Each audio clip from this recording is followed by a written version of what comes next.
सानजारि नोगोर बैसागु फोरबो आफादनि 32थि रंजालि बैसागु बिदाय फोरबोआ गाहामैनो जानानै थांबाय।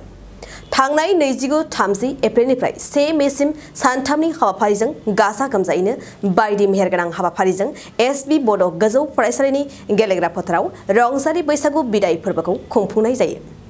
सानथामनि हाबाफारियाव बायदि मेहेरगोनां हाबाफारिजों लोगोसेयैनो थांनाय सानखालि मोनसे गेवलां मेल लानायनि गेजेरजों बे रंजालि बैसागु बिदाय फोरबोआ जोबनानै थाङो। मख'जाथावदि हाबाफारियावनो बाहागो लानानै गेवलां मेलखौ बेखेवनानै होयो एबसुनि नेहाथारि बड'सा ब्रह्म, लोगोसेयैनो गाहाय आलासि महरै बाहागो लायो खौसेथिनि बर' सुबुं आफादनि आफादगिरि मनरन्जन बसुमतारिया।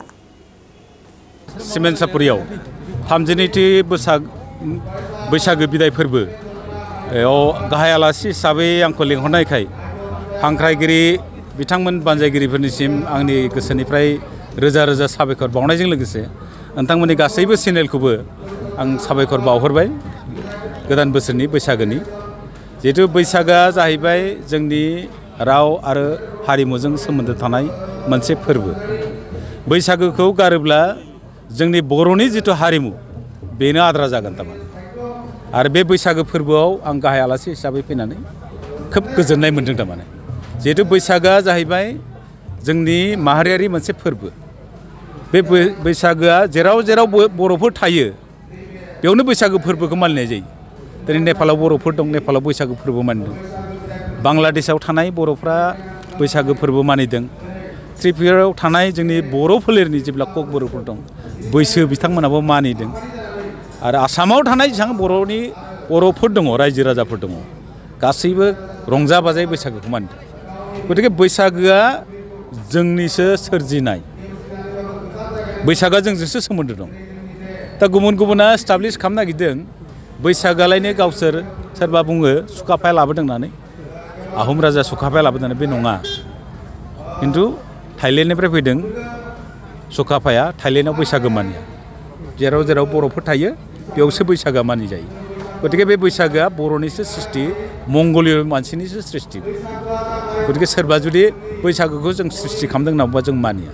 बैसागोआ जेब्लानाखि जोङो मानसि हारिया, बर' माहारिया आबाद मावजेननो सोलोंदों, बे आबाद मावनानै सोलोंनायनि उनावनो जिहेतु आबादजों सोमोन्दो थानाय मोनसे फोरबो नालाय गावनो गाव स्वतस्फर्त भाबै बे बैसागोआ सृष्टि जादों।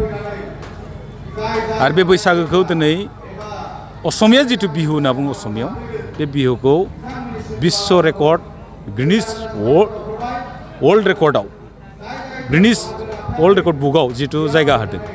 जोंबो बेयाव गोजोननाय मोन्दों, जों दुखु फोरमायाखै। खिन्थु बिनि उनावनो बागुरुम्बाखौ 20,000 मोसागोन होननाय लोगो लोगो माखासे मेडियाया मा बुंदों, हर' हजायाव जिथु 11,000 गासै 11,000 दामगिरि आरो मोसागिरिफ्रा मोसानानै जिथु बिश्व रेकर्ड खालामबाय बिहुखौ, बर'फ्रा बागुरुम्बा मोसानानै बे रेकर्डखौ सिमफायनो नागिरदों होननानै। बेनिखायनो आं दाख्लै बुंदों मोनसे मेलाव, गेवलां मेलाव आं बुंदों बिहुआ मोनसे आलादा, बागुरुम्बाया मोनसे आलादा। बिहुआ बिहुबाबो रेकर्ड जादों 11,000आव। खिन्थु जोंनाथ' ओरैनो सरासनस्रा मोसानायानो 200, 300, 400 ओरैनो मोसाखायो माथो। बेखौ रेकर्ड सिमबायनांगौथ' जोंनाथ' 20,000 मोसानांगोन ना।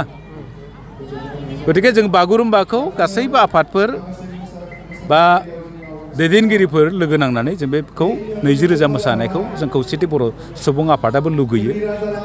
बिहुखौ बिश्व वर्ल्ड रेकर्ड खालामनायाव जुदि 100 कौटि रां जुदि खरसा खालामनांगौबा जोंनो 10 कौटि मोनब्लानो जोङो बागुरुम्बाखौ 20,000 मोसानानै जोंहा वर्ल्ड रेकर्ड खालामनो हागोन होननानै आंहा मोनसे फोथायनाय दं।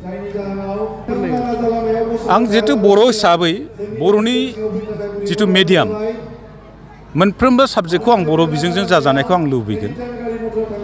आरो जिहेतु बर' बिजोङा जोंनि राव हारिमुखौ हमथानाय मोनसे रावा जाहैबाय हारिमुजों सोमोन्दो थानाय। जों बेनिखायनो बुंबाय थादों जोंनि राव हारिमुवा जुदि थांना थानांगौबा बर' बिजोंनि फरायसालिफोरा थांना थानांगोन आरो मोनफ्रोमबो साबजेक्टआ, मोनफ्रोमबो आयदाया बर' बिजोंनि जाजोबनांगोन। आं बेखौ लुबैगोन आरो जोंनि माहारियारि आफाद बर' थुनलाइ आफाद आरो दुलाराय बर' फरायसा आफादा जिहेतु बेखौ आफस बिहीन भाबै नांबाय थादों बिनि थाखाय जों खौसेथि बर' सुबुं आफादाबो बेखौ हेफाजाब होगोन आरो सरकारखौ जेरैबायदि नारसिननांगौ जोंबो नारसिनगोन आरो जेरैबायदि सोमावसारनांगौ जों बे सोमावसारनायाव जोंबो खौसेथि बर' सुबुं आफाद हिसाबै बाहागो लागोन। खौरांगिरि नोंथांमोननिसिम आङो आंनि बैसागु फोरबो आफादनि जानानै नोंथांमोननिसिम माने रोजा रोजा साबायखर। बैसागु फोरबोल' नङा जोंनि खुंनाया फोरबो आफादल' नङा मानो होनना बुङोब्ला जोंनाव 9 आफादजों लोगो नांनानै जोङो बे बैसागु बिदाय फोरबोखौ खुंनाय जादों। बे खुंनायाव जोंहा दिनै हाबाफारिया दाख्लैनिफ्राय जानानै दिनै जोबसिगोन आरो दसे जोंहा माने देंखोगिरिया गाखोखांनायनि उनावनो जोंनि हाबाफारिया जोबनानै थांगोन। दा बेवहाय जोंहा हाबाफारि हिसाबै गिबिनिफ्रायनो जाबोगासिनो दङ। गिबि खालि जोंहा दंमोन गिबियावनो बुलुर बादायलायनायमोन। बिनि उनावहाय जोंहा सेंग्रा सिख्लानि हानजा जेवजा मेथाइ खननाय बेफोर दंमोन। बेफोरबो गासिबो जाफुंलांबाय। मैयाबो बोराय बुरिनि हानजा मोसानाय बिदिनो बायदि बायदि दंमोन। बेनिफ्राय आरो दिनैबो जोंहा गिबियावनो दंमोन जोंहा दुरुं बोनायाबो जाफुंसारनानै थांबाय। संखं गामियानो जोंहा हौवासाफोरनि दुरुं बोनायाव बिथांमोनानो देरहानानै थांबाय आरो आइजोफोरनि दुरुं बोनायावबो समखंनि आइजोफोरानो बिथांमोनानो फार्स्ट प्राइजखौ लानो हाबाय आरो नैथि बान्थाखौ देखाफाम रायजोआ मोनलांबाय। आरो बे दुरुं बोखांनायनि उनाव जोंहा दिनैहाय नै दा देमसि मोसानाय बोराय बुरिनि सेंग्रा सिख्लानि देमसि मोसानाय आरो बिहामजोफोरनि हानजा मोसानाय दंमोन। बेबो जाफुंनानै थांबाय। आरोबाव मोनसेया दंमोन जोंहा उपेन्द्रनाथ ब्रह्मनि थैनाय सान फालिनाय। बिथांनि मुङाव जों दिनै 1 मे बिथांनि थैनायनि दिना। बेनि थाखायनो जोङो बैसागु फोरबो आफादजोंनो बेखौबो दिनै जोङो फालिनाय जायो आरो बिथांखौ जोङो एसे सिगाङाव बिथांखौबो जोङो बावखांबाय। आरो नै दा जोबथारनायाव गेवलां मेल दंमोन। गेवलां मेलाबो जानानै थांबाय। आरोबाव नै दा दङ जोंहा हारिमु बिलिफाङाव जोङो लेंनानै लाबोजानाय जोंनि देंखोगिरि दङ धनन्जय बर' आरो बेजोंनो लोगोसे लीना बसुमतारी बिथाङा फावखुंग्रि। बिथाङाबो गावजों लोगोसे गावल' नङा बिथाङा टीमबो लाबोफादों। आरो जोंहा जोबथारनायाव आरो लकेल आर्टिस्ट दङ। बिथांमोनाबो जोंखौ दा रायजो राजानि सिङाव मेथाइ खननानै बिथांमोना जोंखौ रंजाहोनाय मोनसे लामा लादों। बे बैसागु बिदाय फोरबोआव बेसेबांसो गामिफ्रा बाहागो लाफैदों?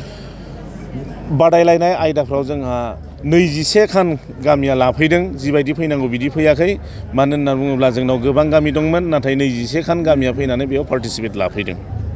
अब्लाबो गासै मथा-मथि जोंनियाव आगे फिसेबो माने 6,000 7,000 बा मालाबा 9,000बो जानानै थाङो। मानो होनबा 32थि जाबायथ' बेवहाय माने सिंगारखौ लानानै जोंना एसे आगा फिसा जायो। खिन्थु बादायनाय समाव जोंनाव जथेस्थ' मानसियानो जाबाय थायो। सिंगारनि सायाव सोनारगोन आरो सोनारखायो।